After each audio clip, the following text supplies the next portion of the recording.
এবার বিশ্বাসঘাতকদের খোঁজে নেমেছে আয়াতুল্লাহ আলী খামেনির বাহিনী। পুরো ইরান জুড়ে চলছে বিক্ষোভ উস্কে দেয়াদের খোঁজ। ইরানের দাবি, বিদেশি শক্তির মদদে দেশদ্রোহী আর বিশ্বাসঘাতকরা এই আন্দোলন উস্কে দিয়েছে। এই বিক্ষোভের জন্য ইসরায়েল ও আমেরিকাকেও দায়ী করছে তেহরান। ইরানের সাম্প্রতিক সহিংসতা ও জননিরাপত্তা বিঘ্নিত করার অভিযোগে দেশ জুড়ে বিশাল অভিযান পরিচালনা করেছে দেশটির নিরাপত্তা ও গোয়েন্দা সংস্থাগুলো।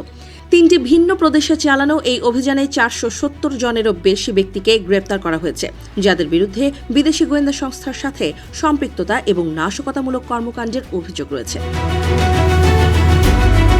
ইরানের অভ্যন্তরীণ স্থিতিশীলতা নষ্ট করার চেষ্টায় লিপ্ত বিদেশি মদতপুষ্ট নেটওয়ার্কগুলোর বিরুদ্ধে কঠোর অবস্থানে দেশটির প্রশাসন। গত সোমবার ও মঙ্গলবার চালানো অভিযানে লোরেস্তান এবং জানজান প্রদেশ থেকে বিপুল সংখ্যক সন্দেহভাজনকে আটক করা হয়েছে। ইরানের গোয়েন্দা মন্ত্রণালয়ের তথ্য অনুযায়ী উত্তর পূর্বাঞ্চলীয় প্রদেশ খোরাসান রাজাভিতে 192 জন সশস্ত্র সন্ত্রাসীকে গ্রেপ্তার করা হয়েছে। তাদের বিরুদ্ধে অভিযোগ, তারা সাম্প্রতিক দাঙ্গার মূল কারিগর এবং নিরাপত্তা বাহিনীর সদস্য সহ সাধারণ নাগরিকদের হত্যার সাথে সরাসরি জড়িত। অভিযানে তাদের কাছ থেকে Kalashnikov rifle, Winchester rifle, bullet proof vest এবং বিপুল পরিমাণ দেশীয় অস্ত্র, তলোয়ার, খঞ্জর ও ট্যাকটিক্যাল নাইফ উদ্ধার করা হয়েছে।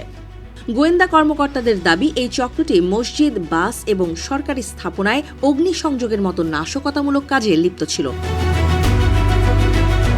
অন্যদিকে পশ্চিম ইরানের লোরেস্তান প্রদেশে অভিযান চালিয়ে 134 জনকে গ্রেপ্তার করেছে Islamic revolutionary guard corps IRGC।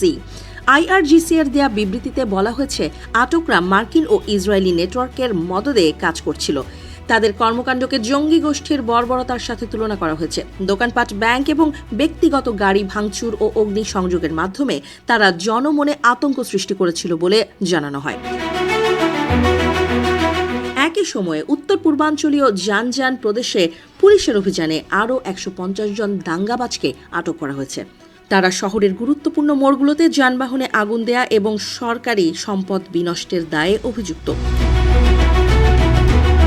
Tehran গত মাসের শেষের দিকে অর্থনৈতিক কষ্টের প্রতিবাদে শুরু হওয়া শান্তিপূর্ণ আন্দোলনকে সহিংস রূপ দিতে কলকাঠি নেড়েছে বিদেশি অপশক্তি। বিশেষ করে যুক্তরাষ্ট্র ও ইসরায়েলের প্রকাশ্য সমর্থন দাঙ্গাবাজদের আরও উৎসাহিত করেছে বলে দাবি তেহরানের।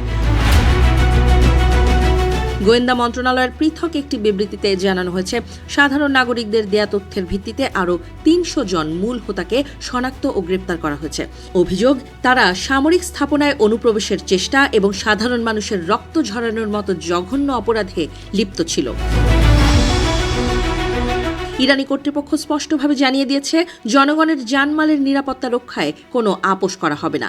বিদেশি শক্তির এজেন্ডা বাস্তবায়নে যারা দেশে অরাজকতা সৃষ্টি করছে, তাদের বিচারিক প্রক্রিয়ার মাধ্যমে কঠোর শাস্তির মুখোমুখি করা হবে।